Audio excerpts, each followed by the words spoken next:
Back to school can bring out all the emotions, everything from excitement to nervousness. My girlfriend recently posted that she had a highly sensitive and emotional child. He's nervous and scared about a new teacher and a new environment, whereas their other kid couldn't care less. It's really hard to navigate all those emotions. So we brought in our 9 News parenting expert, Dr. Sheryl Ziegler, to talk a little bit about this. Thanks for coming in. Thanks for having me. So the one that's very nervous is kind of the younger one, and I'm sure that the way that you navigate this is different for each age group. So what is your advice for like kindergartners? Yeah, so for those young ones, which of course your girlfriend is not alone, there's a couple things to really think about. The first one is there's a lot of imagining in their minds. This is all very unknown. So if you can get out to that playground, that is so key. Like the playground, literally, doesn't even have to be the classroom, but the playground is the place where they really get to be their free selves. And so if her child can go there and play, that will make a huge difference. And of course, if there's any meet and greets with the teachers, that would be great.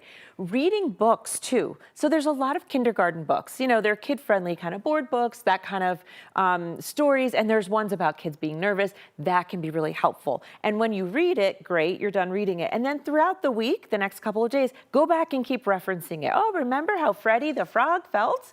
I wonder how you're feeling right now, you know, those kinds of things.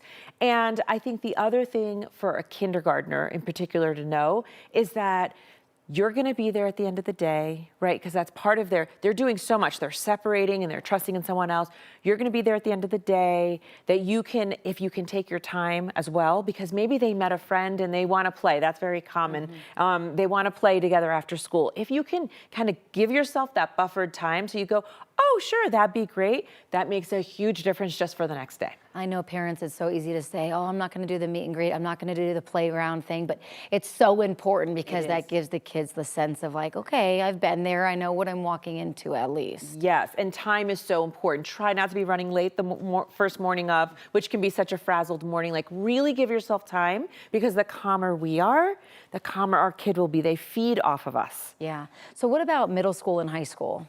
So middle and high school, totally different, right? So when you're talking about a middle schooler, their number one concern, believe it or not, are what we call logistics. They're really worried about what's my schedule? Who are these teachers? Where's that locker? You know, what supplies am I supposed to have? Is my computer charged? That's a new one that maybe we didn't experience.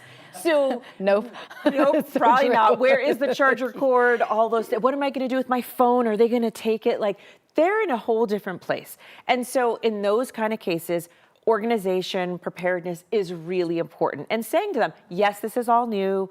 I reminded my own high schooler, the way you're feeling right now, so are the majority of other kids. You're not alone. So really helping them as well. Same thing, meet and greets and all of those things, but print out their schedule, put it somewhere really easy because they'll think that's so lame, or their locker code, put it somewhere, maybe put it in multiple places for them. Really just get in the mindset of, oh yes, we were also worried about the same things too. And then high schoolers. High schoolers now are at a new stage, and their stage is all about peer friendships and relationships. So they just want to know, how am I going to be social? How am I going to meet friends? Half their middle school friends probably aren't going to be at the same high school they're at. So for them, you really want to say, get involved, do the activities, stay after school, do the sport. Yeah, who cares you've never tried it? Just try out for the team. Be very encouraging about the social aspects of things, because that's the developmental stage they're in, which is how do I identify and where are my people?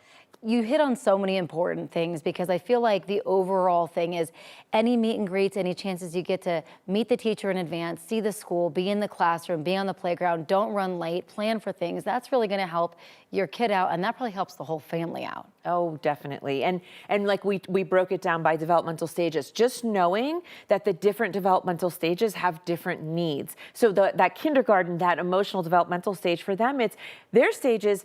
Am I good at this stuff? Can I do this? So we need to say like, yes, you can do it. It's hard at first, but you can do it. So it's can I do this?